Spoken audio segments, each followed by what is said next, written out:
Hello मित्रांनो, कसे आहात? छान आहात ना? आज की नाही मी तुम्हाला एका सिंहाची आणखीन शेतकऱ्याची गोष्ट सांगणार आहे. एकदा काय झालं माहितीये का? एका जंगलामध्ये एक खूपच भयंकर सिंह होता. तो सिंह जो आहे ना, तो एक दिवस एका हरणाचा पाठलाग करता करता करता करता एका गावामध्ये पोहोचून गेला. आता गावामध्ये पोहोचल्यावरती जे आहे ना, तो हरिण तर पळून गेला, पण सिंह नवीन जागी, अनोळखी जागी गावामध्ये पोहोचला. आता तिथे काय झालं माहितीये का? तिथे एका शेतकऱ्याचं घर होतं आणि त्या घराला जे आहे ते कुंपण होतं. त्या कुंपणाला दरवाजा होता एक. आता तो सिंह जो आहे ना, तो शेतकऱ्याच्या कुंपणामध्ये घुसून गेला. आता शेतकऱ्यांनी पाहिलं की सिंह आपल्या कुंपणामध्ये घुसलाय. तर शेतकऱ्यांनी काय केलं की सिंहाला बंदी बनवायसाठी त्यांनी कुंपणाचा दरवाजा बंद करून टाकला. आणखीन तो पाहत राहिला की आता सिंह काय करतो. आता पाहिलं तर सिंहाने काय केलं की त्या कुंपणामध्ये त्याच्या ज्या मेंढऱ्या बांधलेल्या होत्या ना, त्या मेंढऱ्या सिंह खाऊन गेला. आणखीन आता जे आहे तो सिंह बैलावरती अटॅक करणार.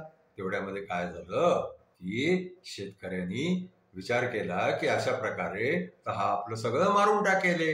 आणखीन तो शेतकरी घाबरून गेला. त्या शेतकऱ्यांनी काय केलं माहितीये का? त्यांनी लगेच जाऊन जे कुंपणाचा दरवाजा खोलला. जसा दरवाजा खोलला तसा सिंह परत जंगलाकडे पळाला आणि सिंह तिथून चालला गेला. आता काय झालं माहितीये का? हा सगळा प्रकार जो आहे ना, तो शेतकऱ्याची बायको घरामधून पाहून राहिली होती. आता तो घाबरलेला जे आहे शेतकरी, आणखीन दुखी झालेला शेतकरी तिथे उभा होता की अरे आपलं एवढं नुकसान होऊन गेलं, आणखीन जे आहे ते सिंह आपलं हे सगळं खाऊन गेला.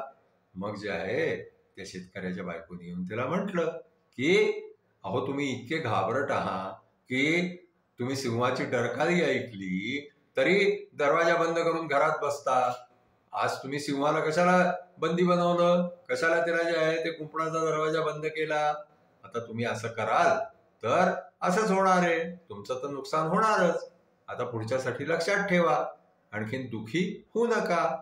आता मेंढरं मेली तर मेली, पण आपला बैल वाचला की नाही. म्हणून जे आहे ते आता तुम्ही पुढे असं काही करू नका जे तुम्हाला जमणार नाही. आणखीन मग हे शेतकऱ्याला समजलं की आपण चूक काम केलं, हे आपल्याला नको होतं करायला. मग शेतकरी जे आहे तो बिचारा आपल्या कामाला लागला. त्याची मेंढरं जी आहे ती मारली गेली, आणखीन बैल वाचून गेला. अशा प्रकारे शेतकऱ्याला एक शिक्षा मिळाली की आपण असं कोणतंही काम करू नये ज्याने की आपली हानी होईल. आजची आमची गोष्ट जी आहे ती इथेच संपली. तुम्हाला आमची गोष्ट आवडली असल्यास तुम्ही आमच्या गोष्टीला लाईक करा, शेअर करा, आमच्या चॅनलला सबस्क्राईब करा. थँक्यू.